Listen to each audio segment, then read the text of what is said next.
Republican party of India ना असोयबना थल्लबा मरमदा मेलहौमी सिंगी नत्रगा state की interest Maheshwar Thounaojam ना थबक ओइना पाइखलकपदा अथिंगबा अयेतपा थमलोय अहोइना दुम पार्टी की माइकैदगे मतेंग पांगनी हाइना आरपीआई की नेशनल एग्जीक्यूटिव मेंबर अमदी नॉर्थ ईस्ट ऑब्जर्वर विनोद निकल्स ना फोंदोक्रे हिरम अमतदा रूलिंग नत्रगा नेशनल पार्टी अमतगा रिपब्लिकन पार्टी ऑफ इंडिया का मरी लेनदे सुपनगी महाराष्ट्र ददी अलायंस ओइना चटमिने अदुबो अतोप स्टेट अमतदा बीजेपी का अलायंस लेते मरम असिना मफम अयामबदा बीजेपी अमसुंग कांग्रेस का अकनबा मओंगदा लंबा थिंगनगनी हाइरी अमरोमदा इरांग असिगी सोल्यूशन पुरकना बहोतनबदा आरपीआई ना महेश्वर को सपोर्ट तौदुना नेशनल पार्टी सिंगना असोयबा कया लिसांग सिटना चुंथोक्तना लेरमदबा अरानबा सिंगबो सेमतोकपदा फुल सपोर्ट तौगनी अमदी मतम पुंबदा महेश्वर ना पाइखलकपा थबक थौरमदा रिपब्लिकन पार्टी ऑफ इंडिया ना लेपी हाइनसु मखा ताकी। सर, हम जानना चाहते हैं कि आपकी पार्टी एनडीए मतलब बीजेपी के साथ अलायंस में है या नहीं।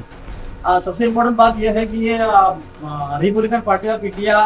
एनडीए घटक पार्टी में है, लेकिन ये महाराष्ट्र के थ्रू है। जैसा कि महाराष्ट्र में रिपब्लिकन पार्टी ऑफ इंडिया की ताकत बहुत अच्छा तरह से है, इसकी वजह से महाराष्ट्र के थ्रू हम लोग एनडीए पार्टी घटक में गए थे। लेकिन उसके बाद में महाराष्ट्र छोड़ के देश के बाकी कहीं भी स्टेट में, नॉर्थ ईस्ट रीजन में कहीं भी, या कोई भी साउथ इंडिया हो, नॉर्थ इंडिया हो, कोई भी जगह पे हमारी पार्टी भारतीय जनता पार्टी के साथ में अलायंस में नहीं है। हम लोग भारतीय जनता पार्टी के अगेंस्ट में अपने कैंडिडेट खड़े किए हैं। जैसे कि लास्ट टाइम मणिपुर का एक इलेक्शन हुआ था, तभी असेंबली का, उसी टाइम में हम लोगों ने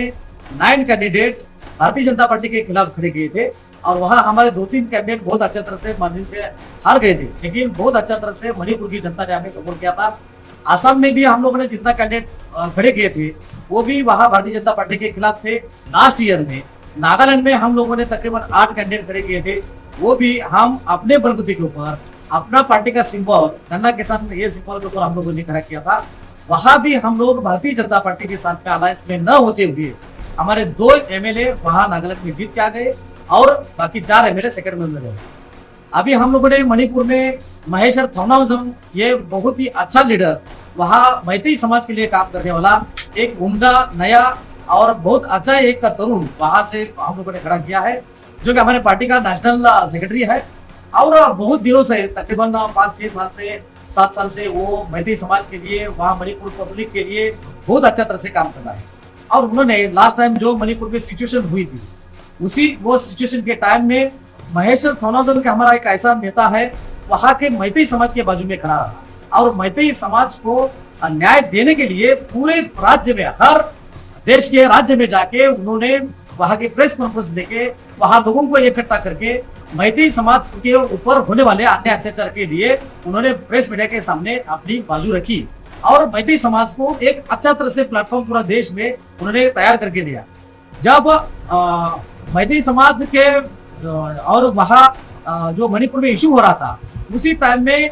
मैतेई समाज से ही कितने भी बहुत सारे लीडर थे, कांग्रेस के लीडर थे, भारतीय जनता पार्टी के लीडर थे, एमएलएस थे, वहाँ के बहुत सारे मिनिस्टर लोग भी थे, लेकिन कोई भी सामने नहीं आया। लेकिन मुझे गर्व है, मुझे फक्र है, जो महेश्वर थौनाउजम, ये एक अच्छा लीडर वहाँ सबके सामने आ गया। महेश्वर थौनाउजम को भारी वोट से, बहुत अच्छा तरह से वोट से वहां से जिता के लाएंगे,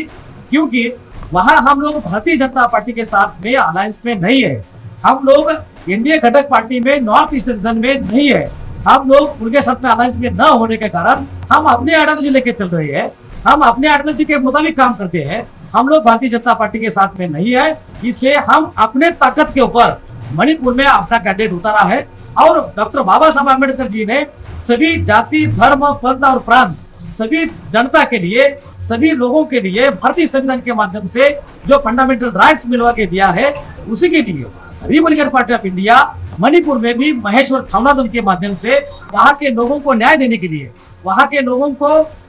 लोगों की समस्या का निराकरण करने के लिए, उनको सपोर्ट करने के लिए महेश्वर थौनाउजम के माध्यम से हम लोगों ने पिछले 7-7 साल से काम किया है। इस बार भी जरूर महेश्वर थौनाउजम जी वहाँ जीतेंगे और वहाँ के सभी लोगों का ऐसा बोल रहे हैं कि जो सिचुएशन, मतलब संकट के टाइम में, जब मैतेई समाज के ऊपर संकट आया था, उसी टाइम में जो लीडर उनके साथ में रहा, वो रियली हीरो होता है, वो रियली लीडर होता है। और Maheshwar Thounaojam is the great leader.